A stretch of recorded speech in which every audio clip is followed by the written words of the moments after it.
El Bodegón, un podcast en el que todas y todos hablamos derecho. Se abre la sesión.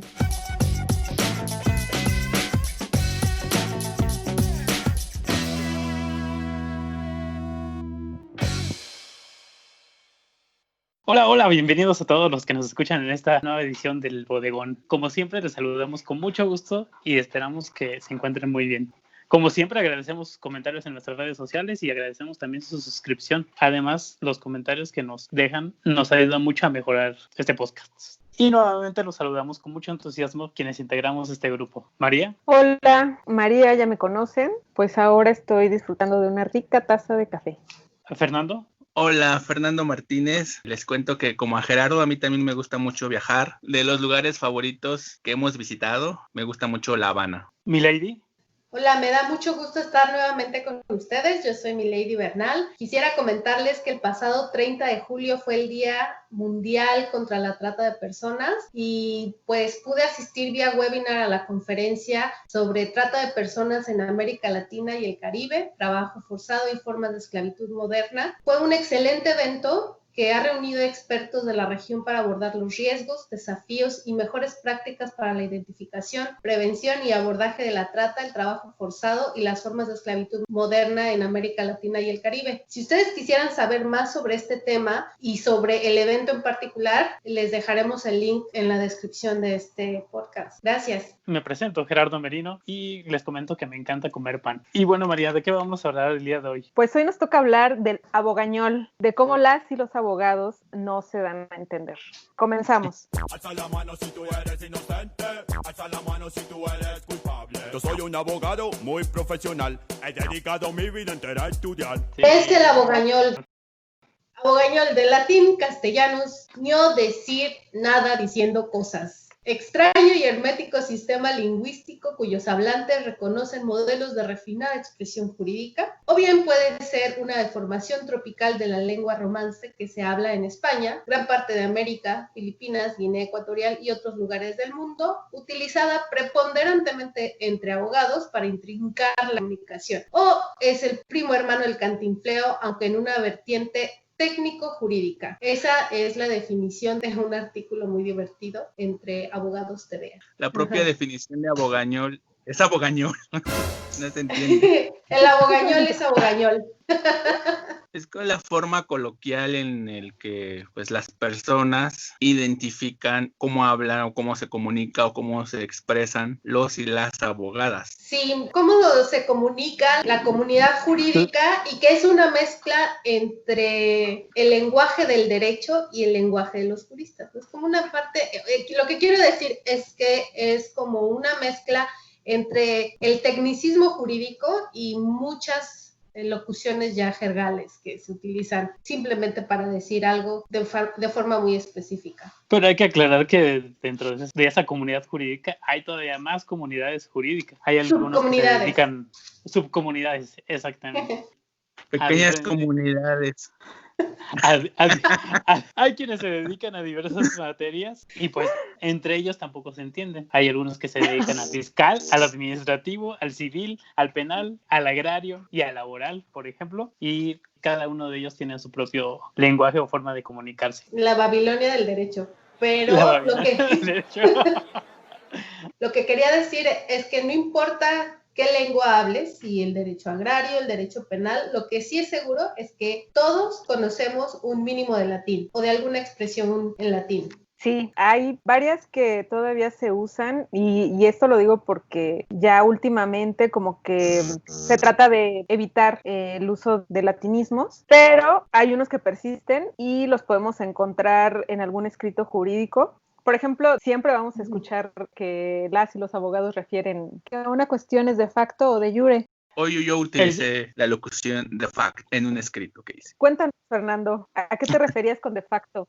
De hecho. ¿Y por qué no usaste de hecho? ¿Por qué no usaste de hecho en lugar de usar de facto? Bueno, de hecho, de facto... Sí, había puesto primero de facto, pero después por la persona a la que iba dirigida, que no es abogada, mejor le puse de hecho. De hecho. ¿Y por qué Sí. utilizamos latinismos todavía si ya no se usa prácticamente? Es para escucharnos más elegantes, Más pro. Más doctos. para que sepan que sabemos también latín. Que fuimos a la escuela. Bueno, de hecho no sé si todavía, pero en mis tiempos había una clase de latín jurídico. Muy buena, por cierto, mi maestra de latín jurídico. Y bueno, usamos en los sistemas romano-germánico-canónicos como el nuestro, es decir, los sistemas que son herencia del derecho romano, pues todo el derecho antes estaba escrito en latín. Entonces todavía tenemos esos usos de latín que vienen desde el derecho romano. Pero Fer, las expresiones latinas también se utilizan en gran parte de los sistemas del common law, muy específicamente, sobre todo nuevamente para los contratos o como para algunos actos jurídicos, algunos actos ante las cortes, también se utilizan esas expresiones. Yo no sabía hasta hace muy poquito y me parece interesante cómo la dominación romana llegó incluso a permear un sistema jurídico que no estaba escrito y codificado. Aquí, por ejemplo, cuando estamos hablando del common law, nos estamos refiriendo al derecho anglosajón para que no haya una confusión con nuestros escuchas. Claro, Gracias, estamos Gerardo. dando por hecho que sí. Gracias, Gerardo. Bueno, otra de las expresiones ¿Es en el latín. common law o el cómo no? Oye, estamos en un programa serio. Ponte serio, Fer. Otra de mis frases favoritas en latín es el indubio pro reo, que en caso de duda se favorece al acusado, y el indubio pro operario, que ante la duda se favorece al trabajador. Estas frases también son principios generales del derecho. ¿Y qué es un principio general del derecho? Pues son criterios orientadores que no están integrados en un ordenamiento jurídico. Justamente porque son principios, no pueden codificarse porque permean todo el sistema. Yo nada más agregaría a la explicación que hizo María, que el principio indubio pro operario implica en el derecho laboral en el caso de que haya una demanda del trabajador por un despido injustificado, por ejemplo, se le da la preferencia al trabajador. Y en el caso del indubio pro reo se utiliza en el derecho penal, en donde el imputado, ahora llamado imputado, tiene la presunción de inocencia y si no hay elementos. Bueno, ya acabamos de tener un ejemplo perfecto de qué pasa con el abogañol. Nadie se pone de acuerdo con el abogañol. O sea, no hay manera de hablar correctamente cuando uno habla abogañol. ¿Pero en qué? ¿En lo de los principios generales? No, acusado, imputado. ¿En general? En general no hay manera de hablar correctamente abogañol porque el abogañol se va modificando conforme se van modificando las leyes también. Sí, como lo dice Milady, pues hay muchas reformas a las leyes, incluso una de la avalancha que nos cayó a nosotros de repente como agua fría fue la reforma al sistema penal, que nos trajo el sistema penal acusatorio. Bueno, nosotros cuando estudiamos hace muy poco tiempo en la facultad, estábamos todavía con el otro sistema penal. Entonces, y cambió todo el lenguaje jurídico en torno al proceso penal. Exactamente. Entonces tuvimos que volver a aprender nuevas palabras, nuevas definiciones. Pero eso es en todas las ramas del derecho. Diario estamos aprendiendo nuevas cosas, nuevas palabras, nuevos significados. Claro, claro. De hecho, conforme te vas involucrando en diversas materias, vas conociendo nuevos términos que desconocías absolutamente y que con la práctica es algo a lo que te vas habituando y adoptando a tu propio lenguaje jurídico. Incluso cuando lees sentencias, aprendes mucha lexicología jurídica que usan los jueces, muchos principios. Y de hecho yo tenía un jefe que decía que la mejor forma de aprender y de estar actualizado es leyendo sentencias. Y es cierto porque justamente los jueces utilizan pues cotidianamente diferentes argumentos y hacen referencia a diferentes principios, locuciones latinas, normativa, etc. Pero utilizan palabras muy, muy específicas. Adminicular las pruebas. Sí, la adminiculación de las pruebas. El contumaz. El rebelde. El rebelde. ¿Qué es el rebelde? Eso es muy... Pues muy... el que no sigue a los demás, ¿no? No, es cuando alguien no contesta. Fernando parece que nos está haciendo examen cada programa, pero lo interesante es que sí, cuando un abogado dice que alguien es rebelde o que alguien incurrió en rebeldía, lo que está diciendo es que una persona no contestó una demanda dentro del plazo establecido por la ley. Pero dentro de esto también es menester mencionar, esa frase también siempre se dice. Es dable mencionar. Es dable mencionar, por favor. No. Bueno, no sé, sigan ustedes, ¿tienen otros ejemplos de cómo hablan en las sentencias? Por ejemplo, una que siempre vamos a utilizar en el lenguaje jurídico es acuo o el asquem, que el acuo es el juez de origen y el asquem es el superior jerárquico. Hay otra, el pacta sunt servanda, que se utiliza en derecho civil generalmente para referirse a que los pactos son para cumplirse. También es otro principio general del derecho. Y por último, de las que yo me acuerdo, también la de quid pro quo. Sí, dando. Lady. Eso es, por supuesto que no se denuncia así entre los abogados. Así le decía Aníbal Lecter a Clarice, cada vez que ella iba a visitarnos la cárcel para obtener información, decía, quid pro quo, Clarice, quid pro quo. O sea, dame algo para que yo te dé algo. Y casi siempre se utiliza en derecho penal, ¿no? Sí, la Suprema Corte de Justicia de la Nación, en su Manual de Buenas Prácticas para investigar el acoso sexual y laboral, justamente tienen una definición del chantaje sexual, que sería un quid pro quo, es dando y dando.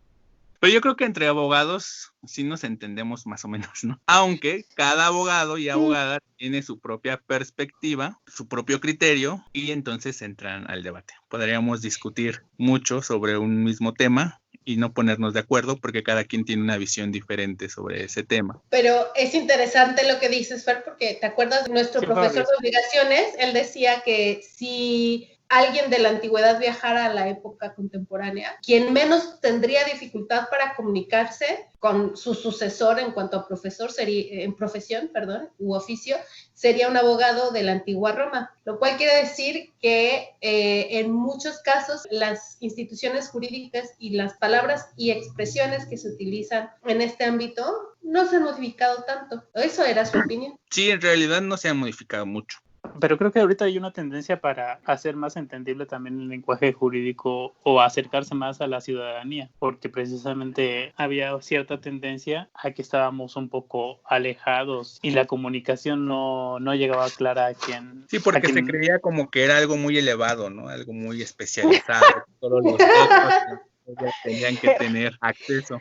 Pero en realidad las sentencias, las resoluciones de todas las autoridades, pues es para la ciudadanía y tiene que ser claro para ello. Justamente en la edición pasada hablábamos de que las lenguas indígenas que tenemos en el país han sido un poco olvidadas en cuanto a comunicarles el sistema jurídico, y en el caso de las sentencias, precisamente a las comunidades indígenas sobre todo, tienen que enfrentarse al sistema judicial, y las sentencias al final del día a quienes son comunicadas pues son los abogados, y no se les está, en el caso concreto, hasta donde yo tengo entendido, y no sé si alguien de la audiencia tenga conocimiento, si les llegan a traducir las sentencias a las comunidades indígenas en su lengua de origen, lo cual incluso encontraba una tesis. La otra de las cuestiones ahí que encontraba yo es que en las tesis de jurisprudencia que se supone que van dirigidas en beneficio de sus derechos humanos o sobre sus derechos, se usa también un lenguaje muy técnico. Entonces hacen una interpretación los señores ministros en cuanto a sus derechos y la transmiten en un lenguaje que no es adecuado para todos. Comentábamos una en donde utilizaban lenguaje en latín. Entonces, pues creo que también debería alcanzar o revisarse esos aspectos para proteger, para que sea entendible para toda la ciudadanía en dado caso. Yo quería decir dos de mis expresiones jurídicas favoritas antes de pasar al tema del lenguaje claro y ciudadano. Antes de tus frases, nada más quiero decir que tan especializado era antes el lenguaje jurídico que antes, en nuestro país durante la colonia, las clases se daban en latín. De ahí lo que puedo decir es que el latín se ha seguido utilizando porque tiene tres ventajas principales. La primera es que es concreto, es conciso, y la segunda es que es conciso, y la tercera es que es simple. Pero estas tres ventajas son para quienes estudiaron derecho, ¿no? O sea, lo que quiero decir es que con muy pocas palabras, porque el latín se va modificando y tiene declinaciones que Fernando entiende, yo no, puede referirse a un concepto muy amplio o a un concepto amplio con muy pocas palabras, por lo cual es concreto. También es conciso porque esas declinaciones permiten que se refieran a una cosa y solo a una cosa. Y es simple porque el latín ya es una lengua muerta. Entonces, no ha cambiado de significados conforme han ido cambiando las sociedades. El español, por ejemplo, sigue modificándose, sigue en evolución, digamos, sigue en continuo cambio debido a que es una lengua viva y es hablada por más de 500 millones de personas en el mundo. El latín tiene la ventaja o desventaja, como quieran verlo, que se ha transformado y que se quedó petrificado en algún momento de su historia. Entonces, esas son las ventajas por las cuales se siguen utilizando algunas expresiones latinas como para que nos refiramos a un significado amplio con muy pocas palabras. Por ejemplo, de mis expresiones latinas favoritas están decujus y erga omnes. Decujus, que en realidad viene de una expresión latina que se refiere a decujus successione agitur o agitur, no conozco la pronunciación, y se refiere a cuando hay un juicio intestamentario a la persona de cuya sucesión se trata. Y me parece interesante que nosotros le decimos de cuyos, es bonito. Y la otra expresión que me gusta mucho es el efecto erga omnes, porque en 2 palabras resume el efecto poderoso de un acto jurídico frente a todos. Y a mí siempre cuando dicen erga omnes, yo me imagino a todos los orbes, así como cuando inscribes en el registro de la propiedad un acto jurídico, un traspaso de propiedad en el registro público, entonces ya tiene efecto erga omnes, lo cual quiere decir que frente a todos una propiedad es tuya. Y bueno, lo cierto es también que en todas las ciencias, en todas las ramas del conocimiento hay pues reminiscencias o referencias a latín, y me refiero específicamente ahorita que Milady hablaba de sus frases favoritas de latín. Una de mis frases favoritas no es precisamente una frase del ámbito jurídico, sino es una frase que se utiliza en medicina, que incluso está en el escudo de la Facultad de Medicina de la UNAM, que dice Alice Vivere, que significa vivir para los demás, y que ahorita pues en esta época de pandemia se ha demostrado que así es, ¿no? Con la vocación de todo el personal de salud. Sí, nuestro reconocimiento para todo el personal.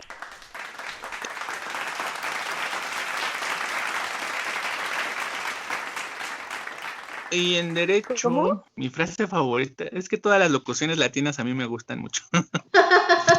Nulo un crimen, nulla pena, sine previa lege. Parece trabalenguas. Pero pues, ¿qué quiere decir eso, Fer? No hay pena sin ley previa. Es decir, todos los delitos y todas las penas deben estar previstas en una ley antes que se cometa el delito. Ahorita recordando de las frases en latín, una de mis favoritas es dura lex, sed lex. Pero esa está ya, ese sí, fíjate que está en desuso un poco. Bueno, te explica a qué se refiere. Pero es mi favorita. En el derecho no. En el derecho el latín pervive. ¿Y qué quiere decir dura qué? Dura lex, sed lex. La ley es dura, pero es la ley. Ante eso yo diría summa injuria. Demasiado derecho, demasiada injusticia. Exacto. Sí, bueno, el principio que habla Gerardo estuvo muy vigente en el siglo XX, con la visión positivista del derecho, en donde el derecho se tenía que aplicar a rajatabla, y se decía justamente, está en la ley, es derecho y la tienes que cumplir, ¿no? Y la ley es dura, pero es la ley. Pero hoy por hoy, ya con las nuevas visiones neoconstitucionalistas de argumentación jurídica, vemos que ya no es así, ¿no? Y que hay en la aplicación de las normas se tiene que hacer una evaluación de qué norma se debe aplicar en ciertos casos y cuáles y qué norma en otros. A todo esto, seguimos hablando a Bogañol. Dice Toledo que sí. Pero que yo creo que más bien es una protesta de Toledo para comenzar a hablar, comenzar a hablar el lenguaje ciudadano o el lenguaje claro. Sí, es algo que le debemos a la sociedad. Justamente eso que dices, pues la tendencia es que el lenguaje se acerque un poco más a los ciudadanos. Entonces, la tendencia actual, mejor dicho, es que todos los documentos que vayan dirigidos a los ciudadanos, pues vaya en un lenguaje más claro. En el caso de las sentencias, ya hay criterios establecidos precisamente para que se emplee un lenguaje ciudadano y estas van dirigidas, en específico a los sectores que tienen cierta discapacidad, en el caso de discapacidad intelectual, la discapacidad visual y hacia los menores de edad. Que es una medida muy, muy importante porque si alguien llega a leer una sentencia de cualquier autoridad, en verdad son muy largas y son prácticamente inentendibles. No todas sus partes, pero la mayoría. Entonces yo creo que es un esfuerzo muy importante. Inentendibles para personas que no tengan conocimiento de la actividad jurídica o del lenguaje jurídico. Claro. Pero, y de hecho, fíjate, sigue María. Iba a mencionar que también que México no es el único país con este tipo de iniciativas, porque también en Argentina se implementó un programa que se llama Justicia en lenguaje claro, y también me parece que en Colombia tienen el proyecto de ley de lenguaje claro, y supongo que esto es para que la ciudadanía comprenda la información pues en cualquier texto legal, ¿no? Sí, en particular en Argentina, quisiera retomar el trabajo del juez Guillermo González Zurro, quien es el titular del Juzgado Nacional en lo Civil número 109, para quien el acceso a la justicia comprende el derecho a la información en lenguaje claro.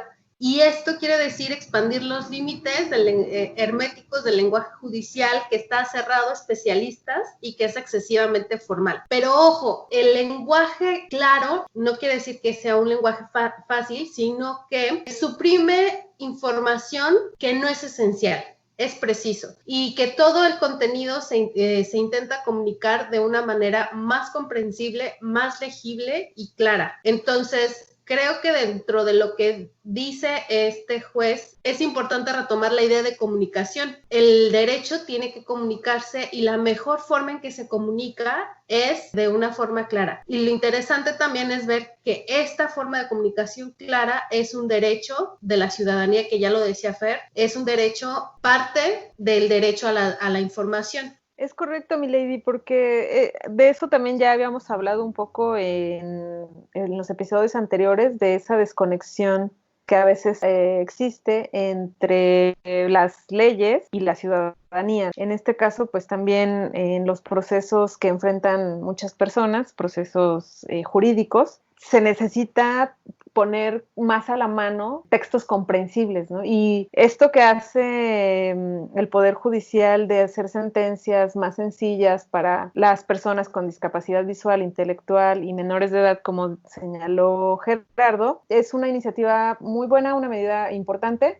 pero creo que también sería lo ideal que este esfuerzo llegara a todas las sentencias, no solamente a estos grupos vulnerables, porque estaba buscando a manera de ejemplificar este esfuerzo hecho a este grupo de personas. Encontré por ahí un amparo en revisión del año pasado, en donde si lees la sentencia normal, digamos, la que hacen las salas del Poder Judicial, pues consta de 99 fojas, y este asunto que se trató era sobre una persona menor de edad. Entonces se hizo la sentencia en formato de lectura fácil, que le llaman. Y esta sentencia o resolución de 99 fojas u hojas quedó explicado en 4 hojitas. Y la verdad a mí se me hizo muy sencilla, muy fácil de leer, de entender, y creo que esto podría ampliarse para la ciudadanía en general, ¿no? No solamente para los grupos vulnerables, pero bueno, es un buen comienzo. Y así vemos pues que sí se puede hacer algo mucho más sencillo, sin usar tantos tecnicismos. Y bueno, una de las cuestiones que las y los lingüistas recomiendan es que se creen párrafos sencillos y que no se usen tantos latinismos. No sé qué opinen ustedes. De hecho, ¿no?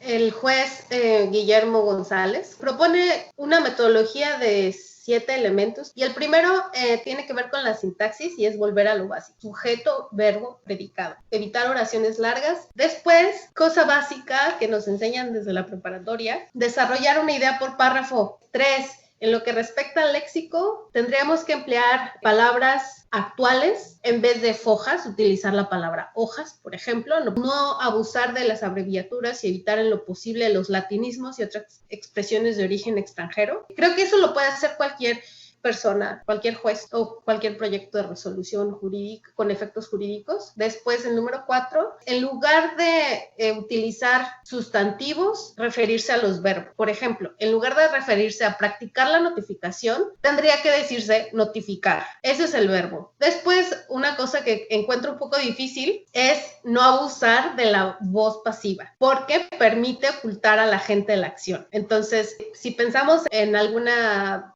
expresión que se utiliza en la sentencia, con seguridad debe de haber en esa sentencia de 99 fojas. Vamos a ver que si se hizo, se dijo, pero alguien dice y alguien hace. Entonces, eso tendríamos que dejar de utilizar la voz pasiva para asumir que hay un sujeto activo que realiza una acción. Después, utilizar los tiempos verbales, la estructura de un documento que podría ser más moderno y de las declaraciones de los testigos. Bueno, además propone algunas otras modificaciones que yo encuentro que algunos van a decir, ¿por qué está proponiendo esta renovación tan temeraria como incorporar citas de doctrina y de jurisprudencia al pie de la nota, realizar las transcripciones de los testigos en cursiva y por bloques separados de tal manera que sea fácilmente identificable que se está haciendo una cita textual de lo que dijo alguien en el proceso? Respecto a la tipografía, utilizar una fuente que se pueda entender y que tenga un tamaño que se pueda ver también. Y bueno, algunos otros detalles, por supuesto, la fuente de lo que dice el juez lo vamos a compartir en la descripción del episodio, pero me parece interesante que su metodología no propone nada que no se pueda hacer directamente ya y que requiera una modificación legal. Claro, y bueno, esto me lleva a recordar que cuando estudiamos Derecho no teníamos una clase de redacción, ninguna materia de oratoria. Sí teníamos alguna por ahí como que medio aprendimos tal vez algo, pero en realidad, no sé si la mayoría, ¿verdad? Pero muchas abogadas y abogados no saben redactar. Entonces, creo que sí es básico que, por ejemplo... Todos sabemos redactar, María. Todos. Como decían los maestros, eso es de preparatoria, aquí no vamos a emprender redacción. Pero si en la preparatoria tampoco aprenden nada. Bueno, yo ahí en defensa de los profesionales del derecho que dices que no saben redactar, yo no diría que no saben redactar. Más bien a muchos les encanta echar mucho rollo en todos los trabajos que hacen, porque parecería que nos cobran más bien que cobramos por kilo. O sea, al momento de redactar que una demanda sea más voluminosa, más apantalladora, ¿no? Exacto. Pero no es así. Esa deficiencia es lógica. Ya en un momento determinado, cuando estás redactando, te pierdes en tus propias ideas, resultados redundante y como lo dice Mireille, todo debería de ser conciso, con todas las fórmulas que se estén planteando en el documento deberían de ser lo más concisas y claras, no dar vueltas y llegar al punto. No hablar como la doctora Arnaiz. ¿Cómo hablaba la doctora Arnaiz? Muchas vueltas, pero siempre llegaba. Ya me acordé. También quería agregar... Perdón en la digresión. Yo quería agregar a lo que dice Gerardo, que es cómo se transmiten los vicios. En la facultad, cuando nos dejan un ejercicio de redactar una demanda o de redactar alguna denuncia, no es inusual que los estudiantes se pidan machotes, que los estudiantes no busquen crear por sí mismos un documento original en el que ellos descubran sus propios errores. En cambio, lo que en muchos casos ocurre es que buscan un formato o un documento ya hecho para cambiarle algunas cosas y modificarle. ¿Y por qué no utilizas la palabra formato en vez de machote? Pues sí, por un lado porque un machote se refiere a un modelo de escrito, mientras que un formato puede darte la idea de que se trata de un documento específico que hay que llenar para completar un trámite. Entonces, un machote, no necesariamente, porque un formato de solicitud tiene exactamente y con claridad los datos que tienes que llenar, pero pero no hay formatos de demanda, por ejemplo. Sí hay. ¿Sí? Sí, ay, mi lady, sí. No sabía. Puedes llegar a un juzgado civil y llenar tu demanda ahí. Te dice demandado así, en un juzgado civil. Por ejemplo, en las cuestiones de alimentos, cuando llegan los interesados, a ellos les proporcionan un formato. Cuando llegan sin abogado, las personas que van a reclamar alimentos llenan un formato y ahí vienen las instrucciones En de el DIF A, B, también C. hay formatos para eso. Sí, pero por eso, o sea, eso no requiere que un abogado participe, porque Exacto. claramente, sí, o sea, eso no está destinado a los abogados o a las abogadas, está destinado al usuario final. Pero también los usan. Sí, pero hay que entender que ese no es el espíritu de ese formato, no es hacerle el trabajo al abogado, ¿no? Pero también, por ejemplo, en cosas más técnicas, una demanda de amparo. También hay formatos, sobre todo ahorita los amparos colectivos. Vamos Formatos para que no te encierren en el torito. Estás diciendo, Fer, es que no es necesario estudiar derecho porque nada más puedes llenar un formato. No, porque lo tiene que llenar un abogado. No, sí, yo lo entiendo. Estoy totalmente de acuerdo contigo, solo estoy bromeando. No, sí, o sea, Nada más es quería que llevártela. sí, nada más le quería llevar la contraria, pero es que el asunto es que al final es eso, porque mucha gente va a hacer eso y va a googlear y va a hacerlo de esa manera porque probablemente eso sea lo más fácil, pero cuando nosotros estudiábamos en esa época no era tan fácil encontrar todo en Google y entonces de todas maneras lo que hacían muchos estudiantes era recurrir a un formato o un documento ya hecho.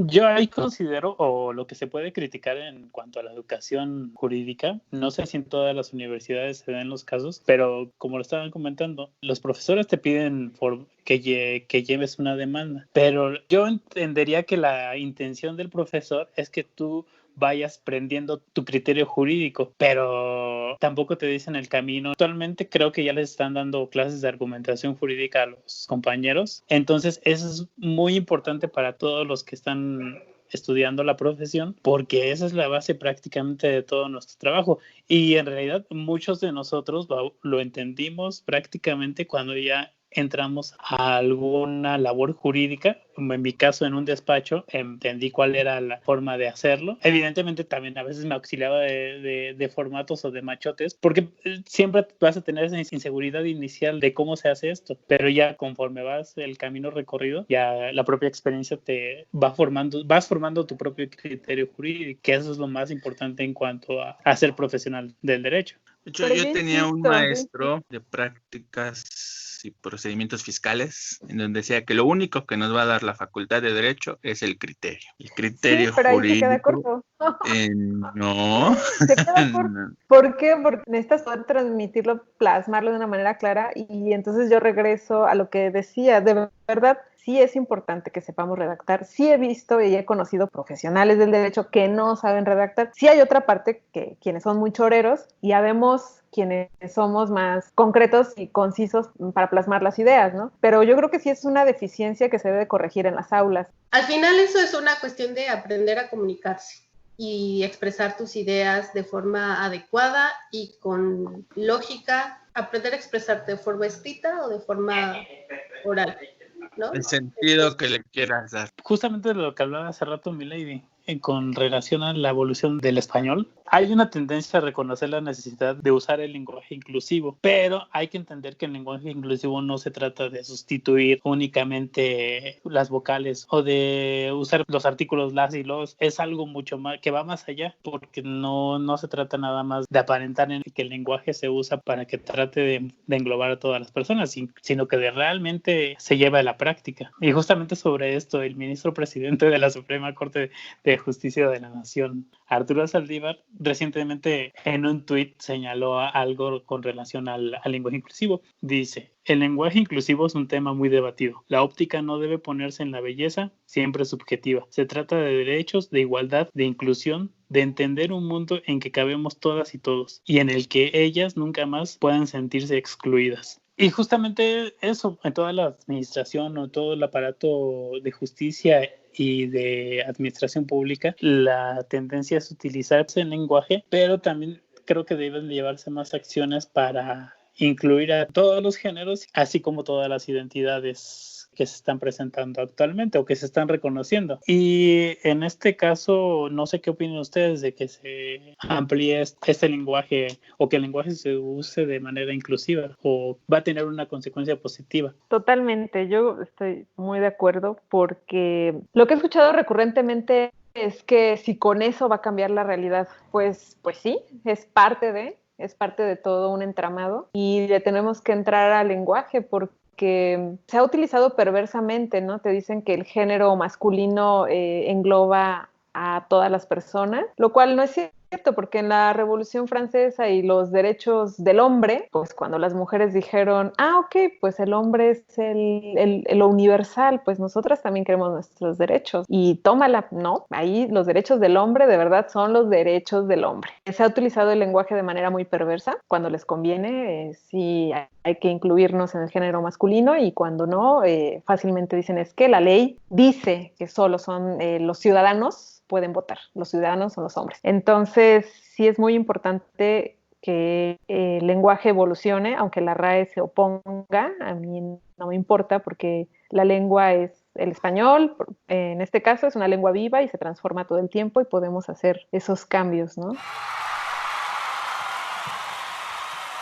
Sí, si no vamos a estar hablando latín. Bueno, ahora, a propósito del sistema acusatorio, y de la necesidad de mejorar las habilidades de comunicación oral y probablemente consecuencia de mejorar las habilidades de comunicación escrita de las y los profesionales en derecho, quería retomar el caso del sistema anglosajón, que tiene mucha tradición de la presentación oral de los casos. Hay una nueva tecnología que se está presentando. Hace análisis de los documentos legales para identificar cuáles son las frases más útiles para persuadir a los jueces en casos similares. Esto es una nueva tecnología para los abogados en esos países o en esos sistemas jurídicos que yo creo que eventualmente va a repercutir en los sistemas que utilizan el sistema acusatorio, ¿no? De tal manera que este análisis de datos les da las palabras que tienen que utilizar para persuadir a los jueces o bien para preparar a los testigos y expertos en los casos, de tal manera que puedan tener los mejores resultados en sus casos, ¿no? Aunque suene repetitivo. Y también incorpora el análisis de información, de lo que se conoce como Big Data y de datos no estructurados respecto a las cortes. Es decir, que no solo analiza cómo se comporta un grupo específico de casos, sino también cómo un juzgado específico se comporta ante casos que utilizan palabras o presentan de una forma particular sus casos. Me parece que es para tomar en cuenta. Ya habíamos discutido previamente la utilización de formatos y machotes, entonces ahora va a haber otra herramienta más que va a tener que podrá ser utilizada por quienes presenten casos de forma oral ante los jueces, y es justamente el análisis de datos. ¿Dónde venden ese curso? Digo, ¿dónde dan ese curso? Es un software. Lady, yo lo vendo. No, yo no lo vendo, pero me parece muy interesante. Me parece todo el universo del análisis de datos, o el Data Analytics, Big Data y la ciencia de datos, me parece muy interesante. Y ya, eso es todo lo que quería decir. Y ya. Bueno, y aquí hasta aquí la dejamos el día de hoy.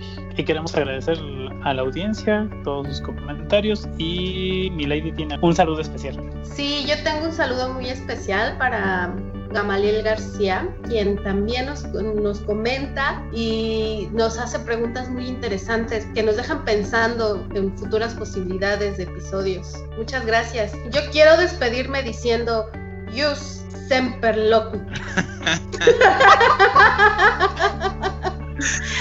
Esa frase es muy bonita. Sí, quiero decir que el derecho siempre habla, pero no. Muchas gracias a todos por haber estado con nosotros. Muchas gracias a todos. Como lo dijo María, el lenguaje es un producto cultural y va en constante evolución, y evidentemente el lenguaje jurídico también va evolucionando y va cambiando, y esperemos esta evolución sea para beneficio de todas y todos, para que el alcance del derecho y el sentido del derecho llegue a toda la población.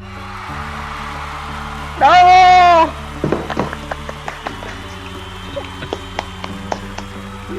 Chao. Bye. Bye, se cuidan. Hasta pronto. Se cierra la sesión.